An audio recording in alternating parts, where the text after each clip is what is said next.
Hello, Dolly has been one of my favorite shows forever, even before I was in theater.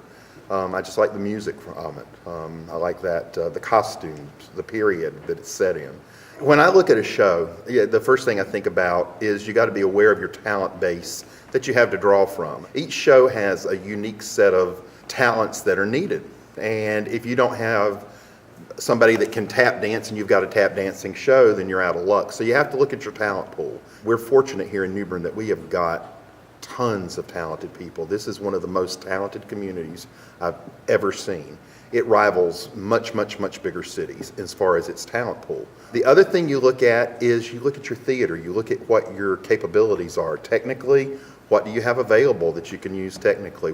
How big is your stage? Is it going to accommodate something like that? Then the third thing I look at is I look at audience appeal. What does your audience that traditionally comes to your theater, what appeals to them? Each community is different, and we have a very diverse community in that we have retirement folks, we have vacation folks, and we have military folks. So it's a real mix, and so you have to say, that's why we can do such a variety here and do such an eclectic mix of shows, because we do have such an eclectic mix in our community. We can do things that are traditional, and then we can do very modern things like Rent. And that's the great thing about New Bern Civic Theater, is that we can do those kinds of things. It's funny, Chris Pearson, who is our amazing lighting designer and technical person here, had turned me on to Ford Theater's production of Hello, Dolly they had done in DC a few years ago. They had set it in a train station, a Grand Central train station set. And I thought about that, and I thought, we could do that. I knew with Hello, Dolly, I had to have a grand staircase of some kind. That's just, there are certain elements in traditional shows like that that audiences that are familiar with it expect.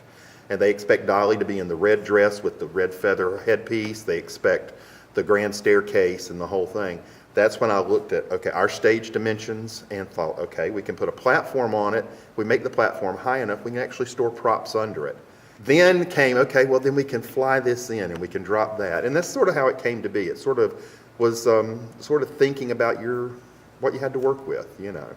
So many of our set pieces are very fragile. We have some antiques back there, and we need to make sure that people can get by these things without upsetting them and get by things without damaging their costume.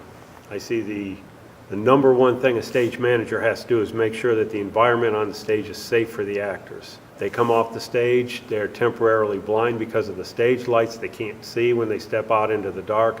We have to make sure that they have a clear way to move without damaging themselves or damaging their costumes. I think a lot of people have seen the old movies from the 20s and 30s where they see what the stage manager is, somebody who sits next to the fire door and allows people in and off backstage.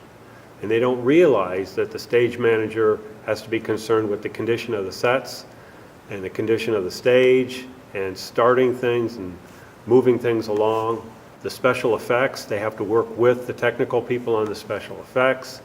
They have to be aware of lighting issues. They have to listen to everything that people are talking, because a stage manager can't be all knowledgeable about everything. So they have to listen to what everybody else is telling them when they're, the people that are in charge of other things.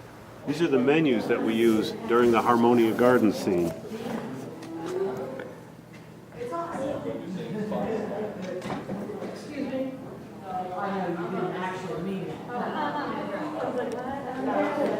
These were created for us. Of course, there's nothing in the menu. The actors all know exactly what they're ordering. The two big numbers were dancing and the waiter's gallop. I was scared to death of both of those numbers.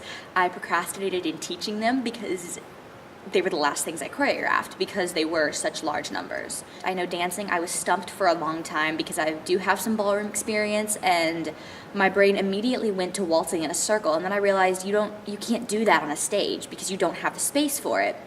So I stole inspiration from another show where the waltzing all took place in couples scattered across the stage. I used a lot of ballet in that because as ballerinas we do a lot of waltzing stuff in place. It was pretty easy to translate to a couple and have them do turns and back and forth. So that number, once I got myself in the right mindset of hey, they can actually waltz in place, it wasn't that difficult. And then the gallop, it had a really definitive beat to it.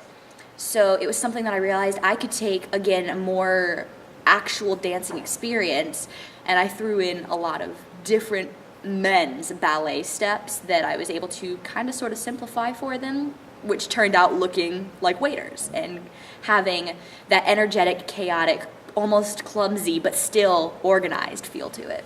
And had the privilege of doing the first production of it in 1980.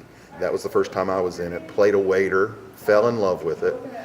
Did it again in the mid-'80s and got to be Barnaby Tucker in it. Loved it and had a blast doing that. And so it's always been my goal to actually do my vision of Hello Dolly, direct it and be part of it. So, yeah. So thank you, New Bern Civic Theater, for letting me do that. Yeah.